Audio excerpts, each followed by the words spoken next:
الحمد لله نحمده ونستعينه ونستغفره ونؤمن به ونتوكل عليه ونعوذ بالله من شرور أنفسنا ومن سيئات أعمالنا من يهده الله فلا مضل له ومن يضلله فلا هادي له ونشهد أن لا إله إلا الله وحده لا شريك له ونشهد أن سيدنا ومولانا محمدًا عبده ورسوله أما بعد فقد قال الله تبارك وتعالى في الكلام المجيد والفرقان الحميد إن الله وملائكته يصلون على النبي يا أيها الذين آمنوا صلوا عليه وسلموا تسليما اللهم صل على سيدنا محمد وعلى آل سيدنا محمد وبارك وسلم الصلاة والسلام عليك یا رسول اللہ وعلى آلك وأصحابك یا حبیب اللہ اما بعد فقد قال الله تبارك وتعالى في شان حبيبه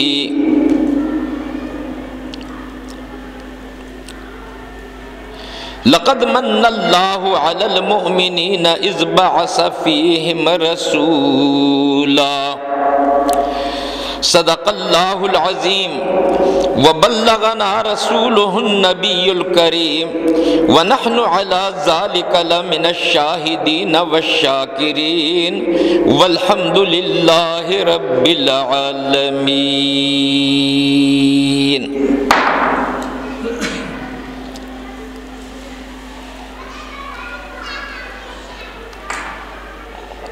حمد و صلات کے بعد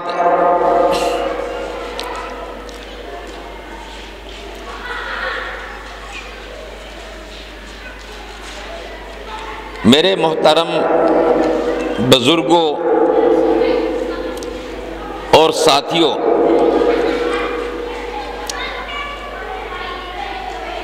میلاد النبی صلی اللہ علیہ وسلم کا مہینہ آ رہا ہے جس میں سرکار دو عالم صلی اللہ علیہ وسلم کی سیرت، ولادت، عظمت کے واقعات بیان ہوں گے۔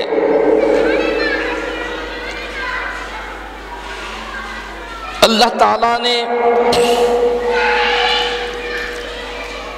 انبیاء کرام سے کہا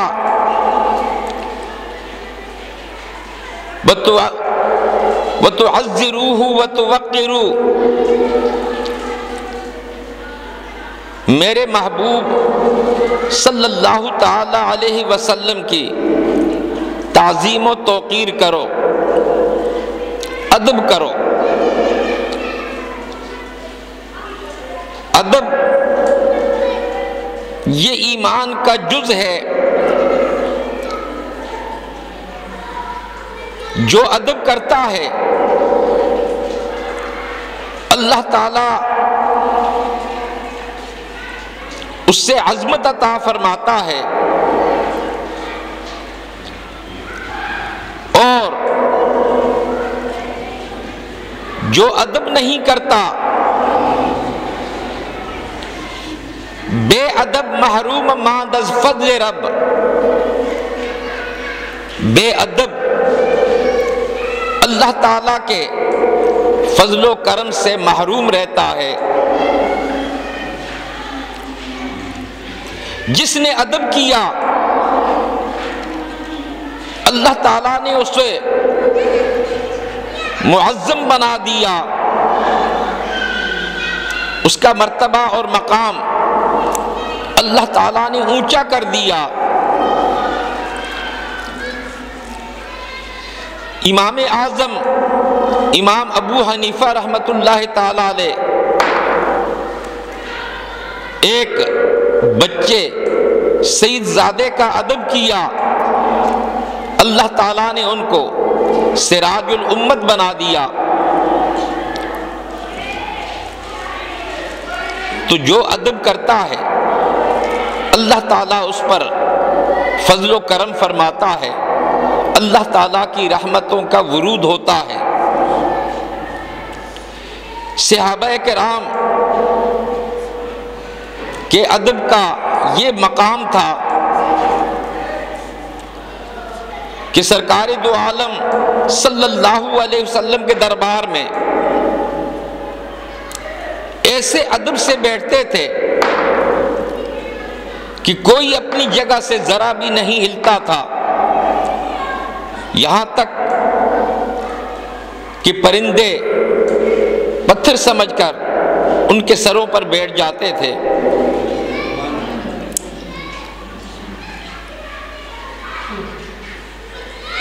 حضور علیہ الصلاۃ والسلام کا ادب، بزرگان دین کا ادب، علماء کرام کا ادب، یہ ہر مسلمان پر ضروری ہے، واجب ہے۔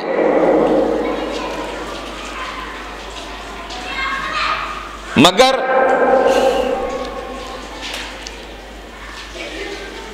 ایک اصول یہ بھی ہے، مقولہ ہے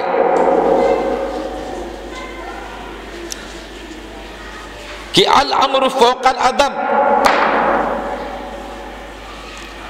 کہ حکم کی تعمیل کرنا یہ ادب سے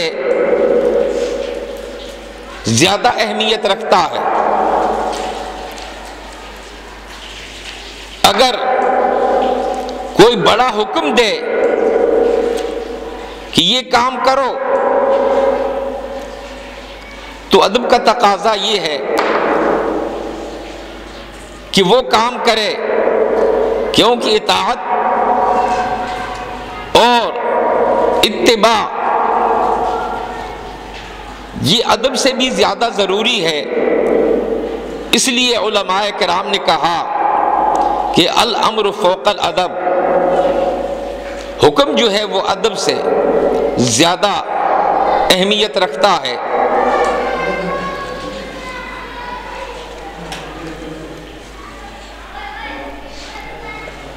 علماء نے بیان کیا ہے کہ عالمگیر بادشاہ اور دارا شکو یہ دونوں بھائی تھے۔ جب والد کا انتقال ہو گیا تو دونوں بادشاہی کے دعوے دار تھے،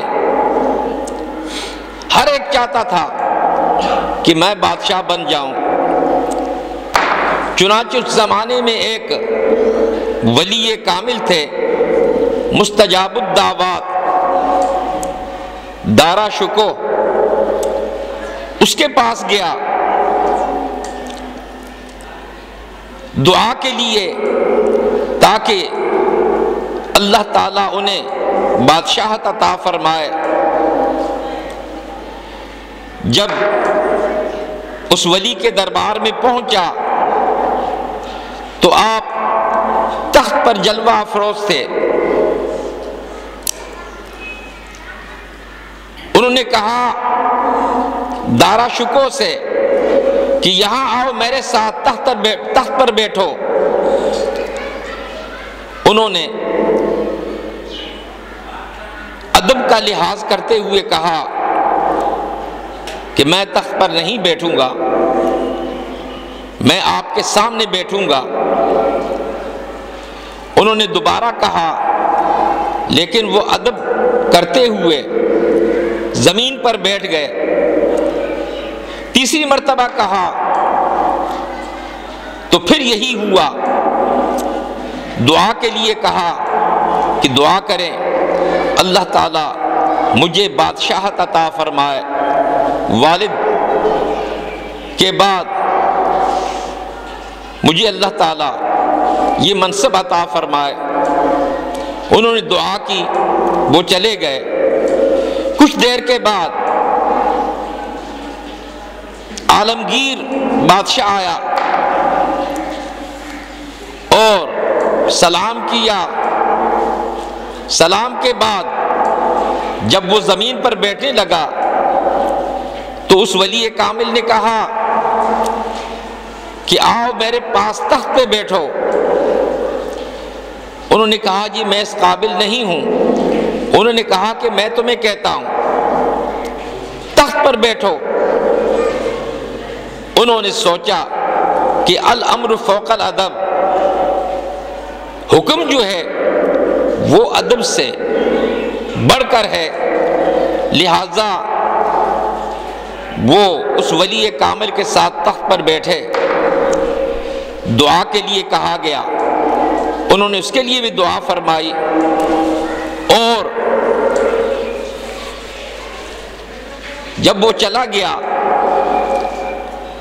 تو اس ولی کامل نے اپنے مریدوں سے کہا کہ دیکھو فیصلہ ہو گیا، دارا شکو تخت پر میرے ساتھ تخت پر نہیں بیٹھا اور میرے حکم کی تعمیل نہیں کی، مگر عالمگیر نے میرے حکم کے مطابق تخت پر بیٹھا، لہذا فیصلہ ہو گیا۔ چنانچہ ایسا ہی ہوا کہ دارا شکو کو بادشاہت نہیں ملی اور عالمگیر بادشاہ اپنے والد کی جگہ تخت سلطنت پر جلوہ افروز ہوا۔ تو ادب بہت بڑی چیز ہے، مگر حکم ادب سے بھی زیادہ ہے۔ الامر فوق الادب۔ مگر کبھی کبھی ایسا بھی ہوتا ہے کہ ادب کا ایسا مقام آتا ہے جس میں انسان کے اندر یہ طاقت نہیں ہوتی کہ وہ اس حکم پر عمل کرے، لہذا اس وقت وہ حکم پر عمل نہیں کرتا۔ اور الادب فوق الامر، ان کے نزدیک اس مقام پر ادب جو ہے وہ حکم سے زیادہ اہمیت رکھتا ہے۔ چنانچہ حضور علیہ السلام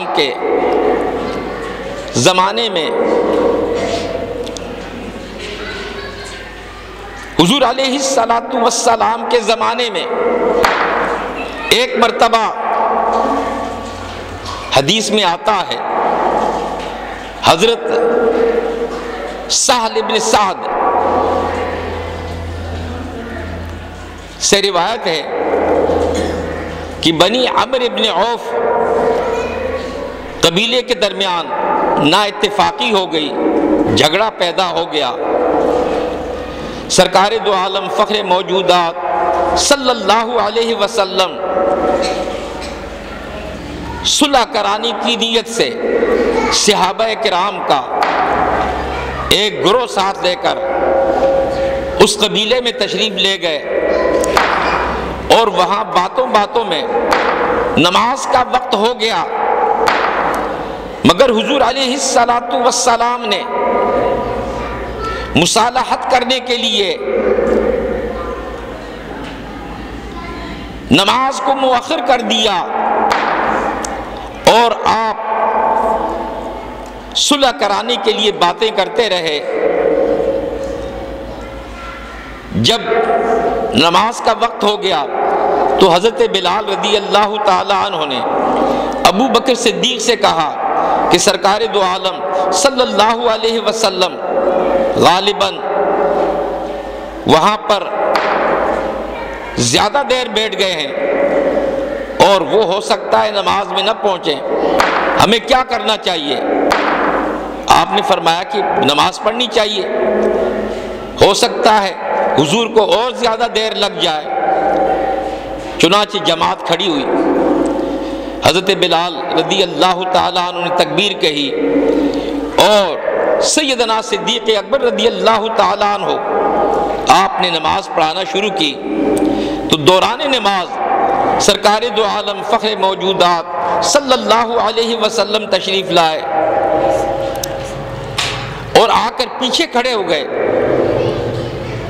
صحابہ کرام نے جب دیکھا کہ آپ تشریف لے آئے ہیں، صدیق اکبر رضی اللہ تعالیٰ عنہ کو معلوم نہیں، وہ جب نماز میں کھڑے ہوتے تھے تو دنیا و ما فیہا سے بے خبر ہو جاتے تھے، لہٰذا صحابہ کا ابتدائی زمانہ تھا، ہاتھوں پر ہاتھ مار کر آواز پیدا کی۔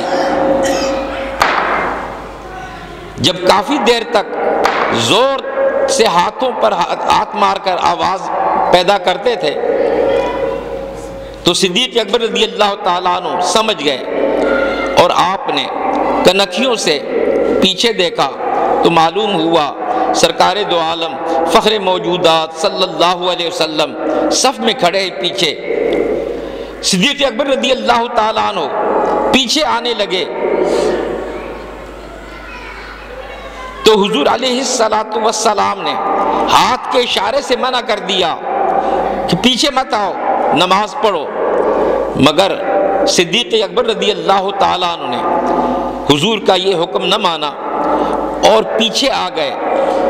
ادباً جب نماز سے فارغ ہوئے تو سرکار دو عالم صلی اللہ علیہ وسلم نے صحابہ کرام سے کہا کہ تم نے ہاتھ پر ہاتھ مار کر ہاتھ بجایا، ایسا مت کرو، یہ تو عورتوں کے لیے ہے۔ اگر امام کو لقمہ دینا مقصود ہو تو سبحان اللہ یا اللہ اکبر کہنا چاہیے۔ اور پھر صدیق اکبر رضی اللہ تعالیٰ عنہ سے کہا کہ اے صدیق، میں نے تمہیں منع کیا تھا کہ پیچھے مت آؤ، تم نے میری بات نہیں سنی۔ تو سیدنا صدیق اکبر رضی اللہ تعالیٰ عنہ نے جواب دیا کہ یا رسول اللہ صلی اللہ علیہ وسلم، میرے ماں باپ آپ پر قربان،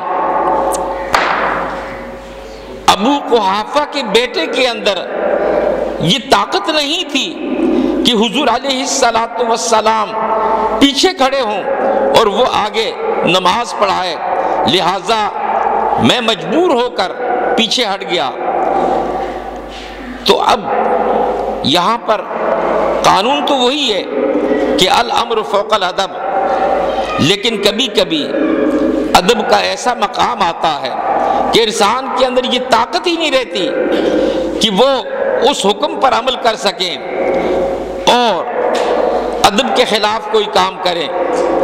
چنانچہ صدیق اکبر رضی اللہ تعالیٰ عنہ کا یہ مقام تھا کہ آپ حضور علیہ السلام کے ادب میں اس مقام پر تھے کہ آپ بے ادبی کر ہی نہیں سکتے تھے، آپ کے اندر یہ طاقت ہی نہیں تھی، لہٰذا حکم نہ مانا اور ادباً پیچھے ہو گئے اور حضور علیہ السلام کو آگے کھڑا کرنے کا موقع فراہم کیا۔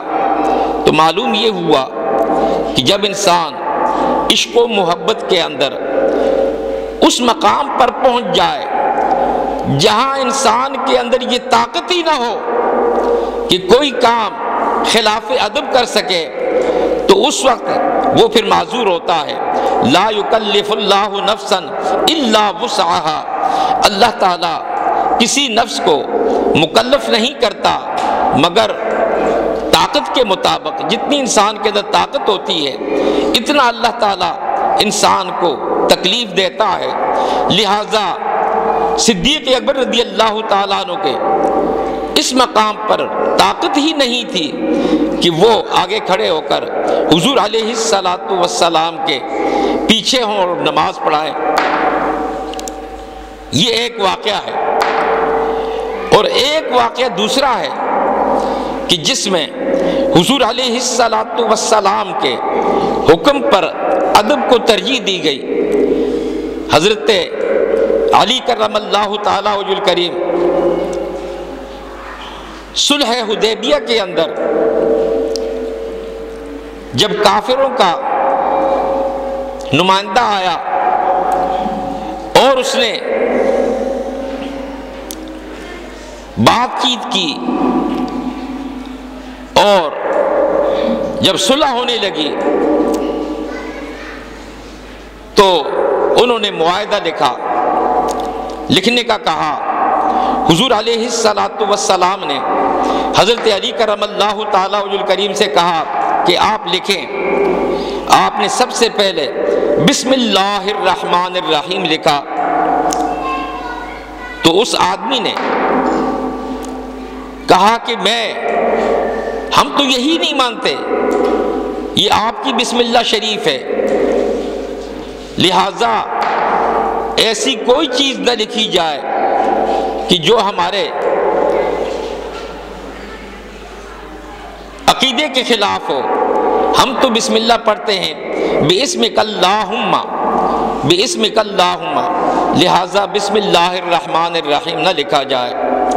حضور علیہ الصلاۃ والسلام نے حضرت علی کرم اللہ تعالیٰ وجہ الکریم سے کہا کہ وہ بھی بسم اللہ ہے، وہ بھی بسم اللہ ہے، بِاسْمِكَ اللہم، لہٰذا تم اس کو کاٹ کر بِاسْمِكَ اللہم لکھ دو۔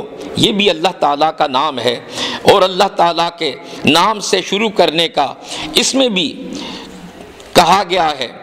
تو حضرت علی کرم اللہ تعالیٰ وجہ الکریم نے اس کو کاٹ دیا، اور اس کے بعد لکھا کہ کفار مکہ اور محمد الرسول اللہ صلی اللہ علیہ وسلم کے درمیان معاہدہ۔